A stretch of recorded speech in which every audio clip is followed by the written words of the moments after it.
Bien, estamos de vuelta con más de Primera Página, 7:43 minutos de la mañana a través de la señal de Globovisión. Seguimos en nuestro segmento de entrevistas. Juan Carlos Tanús, defensor de los derechos humanos de los migrantes y también presidente de la asociación, director de la Asociación de Colombianos y Colombianas en Venezuela. Decíamos que vamos a hablar en esta parte del tema del bloqueo. Francisco Santos, embajador de Colombia en Estados Unidos, decía ayer que viene un bloqueo contra Venezuela. Mencionaba el tema del bloqueo como uno de los factores que hoy enfrenta a Venezuela. El embajador de Colombia en esta nación aclara que Estados Unidos está planteándose entre las próximas medidas un bloqueo naval. Y quería consultarle también la posición de la representación de los colombianos en Venezuela, que viven la realidad del país y apoyan el tema de las sanciones, es decir, apoyan que la realidad de lo que estamos viviendo es consecuencia derivada de estas sanciones. ¿Cómo interpretan que el gobierno de su república, de su nación madre, está apoyando precisamente, teniendo colombianos en Venezuela, apoyando este tipo de iniciativas? Porque Iván Duque ha sido uno de los presidentes que ha sumado esfuerzos en una realidad, en un contexto en el que se busca un cambio de gobierno. Primero, Francisco Santos, el embajador de Colombia en los Estados Unidos, obedece a una línea de acción política de una hegemonía que históricamente ha gobernado la cosa pública en Colombia. Para señalar que Pacho Santos no es un instrumento que los sectores populares hayan conducido hasta allá. No, es un representante de la oligarquía que tiene claramente definidas las líneas de acción. Sus intereses están motivados en la medida en que el flujo de caja le permite tener margen de contribución para sus ganancias. Eso estamos claros en eso. Cuando se mueve es porque hay una instrucción, una dirección de orden político, si no, no lo hace. Francisco Santos es uno de los pocos hombres en Colombia de la oligarquía que tiene posibilidades de hablar en público frente a la realidad colombiana. El bloque capital de las Autodefensas Unidas de Colombia, el paramilitarismo, le encomendó y él articuló muchísimas acciones de ese bloque en Bogotá. Esto es una realidad. Entonces, es un señor que busca primero recomponer sus relaciones con los Estados Unidos, servirle de puente al presidente Álvaro Uribe y por ende desarrollar con el subpresidente Duque una iniciativa de orden local contra Venezuela. Segundo elemento, Colombia está comprometida contra Venezuela. Claro que sí. Colombia es quien coadministra la acción del Grupo de Lima en respuesta a las decisiones que hayan tomado desde Estados Unidos y OEA contra Venezuela. Eso estamos claramente identificados.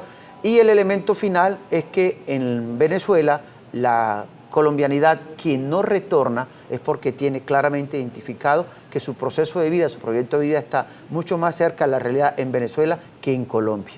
Tierra, tema de empleo, tema de salud, la educación. Recientemente recibimos la posibilidad de 20.000 cupos universitarios del compañero presidente de la República Bolivariana de Venezuela para estudiantes colombianos que desean venir a estudiar aquí, porque es imposible que en Colombia se tenga acceso a la educación. Y si no, preguntémosle a los migrados de origen venezolano cuántos tienen posibilidades de ingresar a la educación pública en el territorio colombiano. No lo hay. Entonces lo tenemos completamente claro. Ahora, hay una migración pendular que se mueve en relación a Colombia, Venezuela, en los periodos de cosecha, en los periodos de mejoramiento económico. Esa es la migración que ha corrido lógicamente y que hoy sale hacia México, se va hacia Europa, sigue hacia Ecuador o va hacia el resto del continente.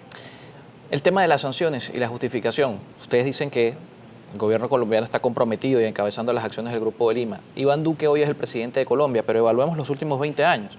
Álvaro Uribe, Juan Manuel Santos e Iván Duque, los tres han tenido posiciones encontradas con los gobiernos en su momento de Hugo Chávez y el gobierno de Nicolás Maduro. Y hablamos de la justificación de las sanciones en este caso. Los últimos 20 años han sido cuestionados en Venezuela por el tema de la violación de derechos humanos, las políticas que se han aplicado en materia económica.